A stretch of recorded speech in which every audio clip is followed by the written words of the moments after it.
کروں گا۔ چوتھے پارے کی جو ابتدا ہوتی ہے اعوذ باللہ من الشیطان الرجیم لن تنالوا البر حتی تنفقوا مما تحبون، کہ تم نیکی کی حقیقت کو اس وقت تک نہیں پہنچ سکتے جب تک محبوب ترین چیز کو اللہ کی راہ میں خرچ نہیں کرتے۔ حضرت ابو طلحہ انصاری نے یہ آیت سن کے اپنا پورا باغ اپنے چچا زاد بھائیوں کو ہدیہ دے دیا، صدقہ کر دیا ان کو۔ اسی میں اللہ تعالیٰ نے اہل کتاب کو حکم دیا، یہود و نصارہ کو، کہ تمہیں تو چاہیے کہ تم تورات اور انجیل میں جو آپ صلی اللہ علیہ وسلم کی نشانیاں ہیں، تم ان نشانیوں کو لوگوں کے سامنے بیان کرو، لیکن تم اس کے بجائے الٹا تصدون عن سبیل اللہ من آمنا، جو ایمان لے آتا ہے اس کو سیدھے راستے سے ہٹانے کی کوشش کرتے ہو۔ اور اہل ایمان کو حکم دیا گیا کہ اگر تم اہل کتاب کو فالو کرو گے تو یہ تمہیں تمہارے دین سے ہٹا دیں گے۔ اسی پارے میں اللہ نے اہل ایمان پر اپنی نعمت کو بیان کیا کہ تم زمانہ جاہلیت میں آپس میں لڑتے تھے، اللہ نے تم پر کتنا احسان کیا کہ تمہیں بھائی بھائی بنا دیا۔ کنتم اعداء فالف بین قلوبکم فاصبحتم بنعمتہ اخوانا، تو دو قبیلوں میں جنگ ہونے والی تھی، اس پر یہ آیتیں نازل ہوئی کہ اب لسانیت اور عصبیت کو ترک کر دو، یہ زمانے جاہلیت کی رسومات ہیں، ان سے توبہ کرو۔ اللہ نے یہ بھی فرمایا کہ تم میں ایک جماعت ایسی ہونی چاہیے جو لوگوں کو نیکی کی طرف بلائے اور برائی سے لوگوں کو روکے، اور تم کنتم خیر امت اخرجت للناس، تم بہترین امت ہو جو لوگوں کے فائدے کے لیے ظاہر کی گئی ہو۔ تمہاری اصل ذمہ داری ہے لوگوں کو برائی سے روکنا اور نیکی کی دعوت دینا۔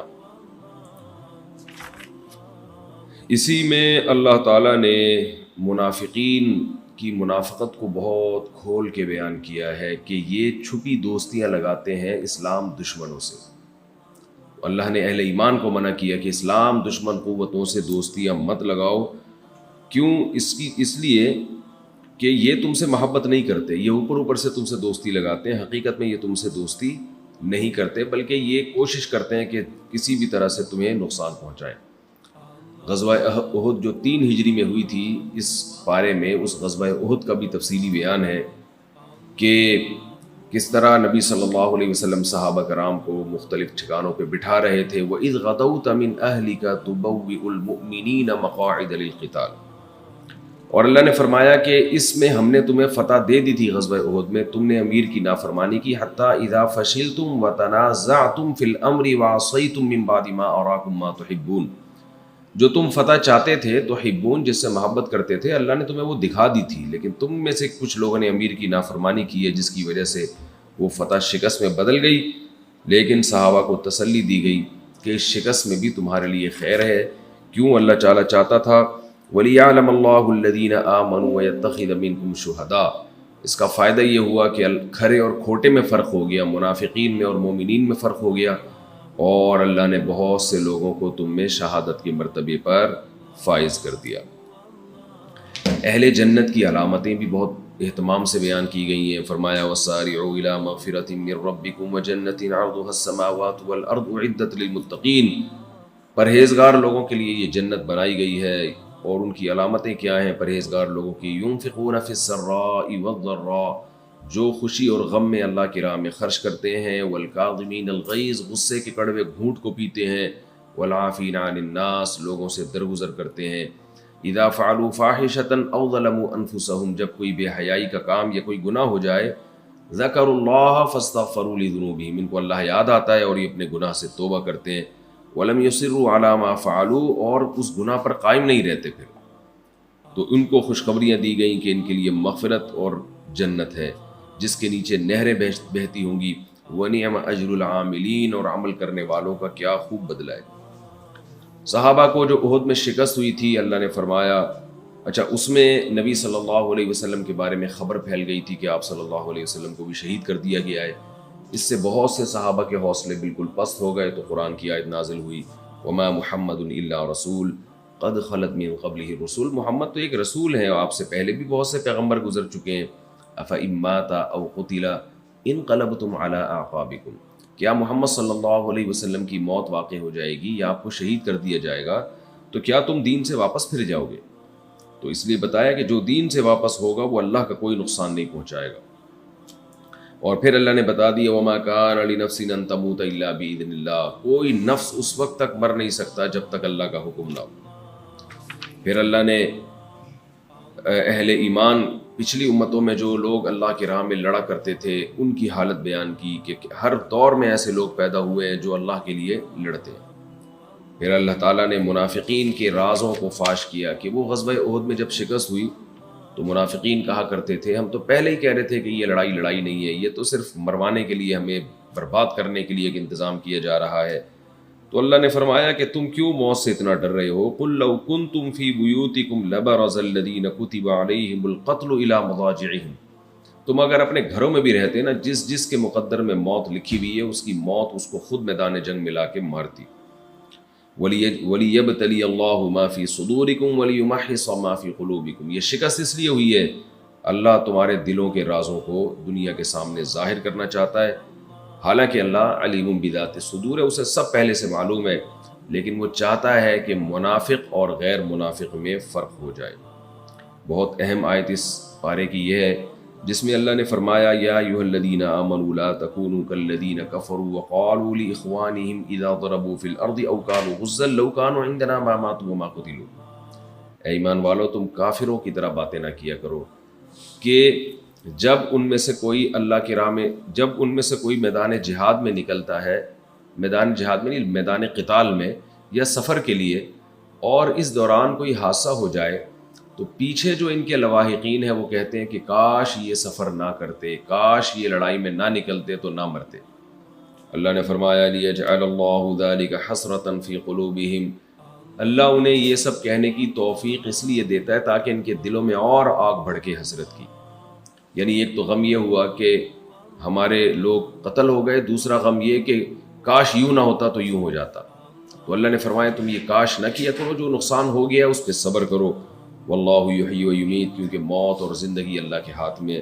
اور وَلَئِن قُتِلْتُمْ فِي سَبِيلِ اللَّهِ أَوْ مُتُّمْ، اور تم تو اگر اللہ کی راہ میں قتل کر دیے گئے یا انتقال ہو گیا تمہارا، موت واقع ہو گئی، تو اللہ کی جو رحمت تمہیں ملے گی وہ اس دنیا سے 1000 گنا بہتر ہے۔ نبی صلی اللہ علیہ وسلم نے جب صحابہ کو وقتی طور پہ شکست ہوئی ہے تو آپ صلی اللہ علیہ وسلم نے صحابہ کو تسلی دی اور آپ ان پہ سختی نہیں کی، بلکہ ان کا اور حوصلہ بڑھایا کہ تم بھاگنے والے نہیں ہو بلکہ تم تو پیچھے ہٹ کے پلٹ کے حملہ کرنے والے ہو۔ اس سے صحابہ کے حوصلے بلند ہوئے اور وہ دوبارہ جنگ کے لیے تیار ہو گئے۔ اس پہ اللہ تعالیٰ نے آپ صلی اللہ علیہ وسلم کی تعریف فرمائی، فرمایا کہ فَبِمَا رَحْمَةٍ مِّنَ اللَّهِ لِنْتَ لَهُمْ وَلَوْ كُنْتَ فَظًّا غَلِيظَ الْقَلْبِ لَانفَضُّوا مِنْ حَوْلِكَ، کہ اے نبی اللہ نے آپ پر رحم کیا اور آپ ان کے لیے سخت نہ بنے بلکہ آپ نے ان کے ساتھ نرمی کا معاملہ کیا، کیونکہ ایسے اس آزمائش کے موقع پر اگر آپ سختی کرتے تو اس بات کا امکان تھا کہ یہ آپ کے ارد گرد سے دور ہو جاتے، آپ سے اور دور ہو جاتے۔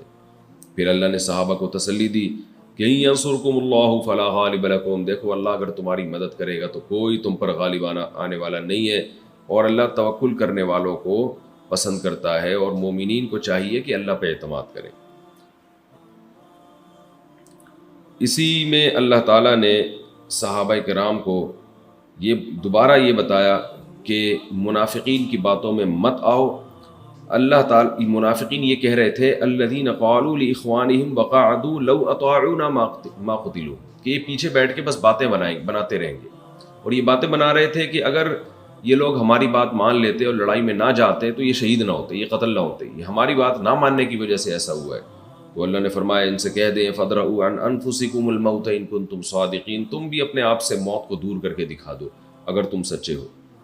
اور اللہ نے فرمایا جو مر گئے ہیں ان پہ ترس مت کھاؤ، کیوں وَلَا تَحْسَبَنَّ الَّذِينَ قُتِلُوا فِي سَبِيلِ اللَّهِ أَمْوَاتًا، جو لوگ اللہ کی راہ میں قتل کر دیے جائیں ان کو ہرگز مردہ مت گمان کرو، بل احیاء عند ربهم يرزقون، یہ زندہ ہیں اپنے رب کے پاس، ان کو رزق دیا جاتا ہے، اور یہ خوش ہوتے ہیں بعد والے لوگوں پر بھی جو ابھی آئے نہیں ہیں۔ تو یہ جنت میں جب اپنا ٹھکانہ دیکھتے ہیں تو اپنے بعد والے جو مسلمان ہیں ان کی حالت پر بھی خوش ہوتے ہیں کہ وہ بھی ہمارے ساتھ مستقبل میں یہی ملاقات کرنے والے ہیں۔ تو پیچھے یہ منافقین تو ان پہ ترس کھا رہے ہیں، مگر وہ ان ایسی نعمتوں میں اللہ نے ان کو رکھا ہوا ہے۔ پھر اللہ نے صحابہ کی تعریف کی کہ ایک دفعہ شکست کھانے کے بعد زخموں سے چور جب نبی کا پیغام ان کے پاس آتا ہے اور نبی ان سے حکم دیتے ہیں کہ اٹھو اور دوبارہ حملہ ہونے والا ہے، لڑائی کے لیے تیار ہو جاؤ، تو یہ سب ہمت کرتے ہیں اور دوبارہ جنگ کے لیے تیار ہو جاتے ہیں۔ فرمایا الذین استجابوا للہ والرسول من بعد ما اصابهم القرح، کہ زخم پہنچنے کے بعد انہوں نے رسول کی پکار پر اور اللہ کی پکار پر لبیک کہا، تو ان کے لیے اللہ کے ہاں بہت بڑا اجر ہے۔ اور لوگوں نے ان کو آ کے ڈرایا، ان الناس قد جمعوا لکم فاخشوہم،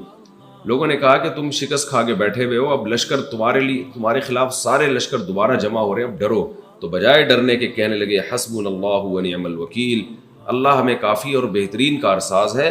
اور فزادہم ایمانا، اس خبر نے ان کے ایمان میں کمی کے بجائے اور زیادہ اضافہ کر دیا۔ تو اللہ نے اس طرح صحابہ کی تعریف کی، جس کا نتیجہ یہ نکلا کہ جب صحابہ نے دوبارہ حوصلہ کیا تو خالد بن ولید اور ابو سفیان نے جو دوبارہ حملے کا پروگرام بنایا تھا وہ انہوں نے ارادہ ترک کر دیا۔ اللہ تعالیٰ نے اس میں بخل کی مذمت بھی بیان کی ہے کہ جو لوگ اللہ کی راہ میں خرچ نہیں کرتے، کنجوسی کرتے ہیں، بخل کرتے ہیں، یہ نہ سمجھیں کہ وہ دولت بچا کے یہ دولت ان کے کام آئے گی یا یہ ان کے لیے بہتر ہے۔ فرمایا نہیں سیطوقون ما بخلوا بہ یوم القیامہ، اسی دولت اور اسی سونے چاندی کا طوق بنا کے قیامت کے دن ان کے گلے میں ڈال دیا جائے گا۔ یہودی یہ کہا کرتے تھے کہ اللہ معاذ اللہ فقیر ہے، ہم غنی ہیں، ہم خرچ کرتے ہیں اور معاذ اللہ اللہ بخل کرتا ہے، اللہ نہیں دیتا۔ تو اللہ نے فرمایا کہ ہم نے ان کا یہ بیہودہ قول سن لیا ہے، سنکتب ما قالوا وقتلهم الانبیاء بغیر حق، انہوں نے جو پیغمبروں کو قتل کیا اور اللہ کے بارے میں ایسی باتیں کی، یہ سب باتیں لکھی جا رہی ہیں جس کا قیامت کے دن ان کو حساب دینا پڑے گا۔ اور اللہ نے پھر صحابہ سے فرمایا کہ تمہیں آزمایا جائے گا مختلف طریقوں سے، یہ احد بھی اسی آزمائش کی ایک کڑی ہے۔ اللہ نے اس پارے میں اپنی نشانیوں کو بیان کیا، ان فی خلق السماوات والارض واختلاف اللیل والنہار لآیات لأولی الالباب، کہ زمین اور آسمان کے بنانے میں اور اس زمین اور آسمان میں عقل مندوں کے لیے بڑی نشانی ہے، اللہ کے وجود کی، اللہ کی توحید کی، جنت اور جہنم کے برحق ہونے کی۔ اس کے بعد سورہ نساء شروع ہو رہی ہے۔ سورہ نساء کہتے ہیں عورتوں کو، اس میں اللہ نے خواتین کے حقوق بہت اہتمام سے بیان کیے، بچوں کے حقوق بیان کیے، یتیموں کے حقوق بیان کیے۔ تو شروع اسی سے ہوتی ہے، یا ایھا الناس اتقوا ربکم، اس رب سے ڈرو جس نے تمہیں ایک جان سے بنایا اور پھر آدم اور حوا سے پوری دنیا کے انسانوں کو بھر دیا۔ آتوا الیتامی اموالہم، یتیموں کو ان کا مال دے دیا کرو۔ اور اللہ تعالیٰ نے اس میں یہ بھی حکم دیا وَإِنْ خِفْتُمْ أَلَّا تُقْسِطُوا فِي الْيَتَامَىٰ، کہ یتیم بچیوں کو پورا مہر نہیں دے سکتے تو ان سے نکاح مت کرو، بلکہ ان کے علاوہ تم 4 آزاد عورتوں سے نکاح کر سکتے ہو، تو تم یتیم بچیوں پہ نکاح کر کے ان کا مہر کھا کے ان پہ ظلم کیوں کرتے ہو؟ تمہیں تو نکاح کے معاملے میں اللہ نے بہت آزادی دی ہے، وسعتیں دی ہیں۔ اور اللہ نے یہ بھی فرمایا کہ عورتوں کو ان کا مہر دل کی خوشی سے دے دیا کرو، اور یہ بھی حکم دیا کہ یتیم بچے اور بچیاں جب بالغ ہو جائیں تو فوراً ان کا مال ان کے حوالے مت کیا کرو، بلکہ دیکھو کہ ان میں کچھ سمجھداری پیدا ہو گئی ہے کہ نہیں ہو گئی، اور جب وہ سمجھدار ہو جائیں تو ان کا مال ان کو دے دیا کرو اور اس پر گواہ بھی بنا دیا کرو، تاکہ کل تمہارے اوپر کوئی انگلی نہ اٹھا سکے۔ اور وعید سنائی کہ جو لوگ یتیموں کا مال کھاتے ہیں انما یاکلون فی بطونہم نارا، وہ اصل میں اپنے پیٹ میں آگ کے انگارے بھر رہے ہیں۔ وراثت کے حکام تفصیل سے بیان کیے، بیٹے کا حصہ، بیٹی کا حصہ، اور پھر اللہ تعالیٰ نے اس میں جو چوتھے پارے کے آخر میں حکم دیا کہ لا یحل لکم ان ترثوا النساء کرہا، ایمان والو تمہارے لیے عورت کا مال زبردستی ہڑپ کر جانا یہ حلال نہیں ہے، اور طلاق کے بعد عورت کو لٹکا مت دیا کرو، اس نیت سے اس کو مت روکا کرو کہ اس کا مال تم ہڑپ کر جاؤ گے۔ اور یہ بھی بتایا اللہ نے کہ اپنی زوجہ سے اچھا سلوک کرو، اس لیے کہ عین ممکن ہے تم کسی چیز کو ناپسند کرو لیکن اس میں تمہارے لیے خیر ہو، اس لیے عاشروہن بالمعروف، ان کے ساتھ اچھے طریقے سے پیش آؤ۔ اور یہ بھی حکم دیا کہ جن عورتوں سے نکاح حرام ہے ان کا بھی تذکرہ کیا کہ باپ، تمہارے والد نے جس سے نکاح کیا ہو تم اس سے کبھی نکاح نہیں کر سکتے، اسی طرح تمہاری مائیں، پھوپھیاں، خالہ، یہ پورے جو محرم رشتے ہیں ان کو تفصیل سے بیان کیا کہ ان سے نکاح بھی تمہارے لیے حرام ہے۔ اللہ تعالیٰ سمجھنے کی، عمل کرنے کی توفیق عطا فرمائے۔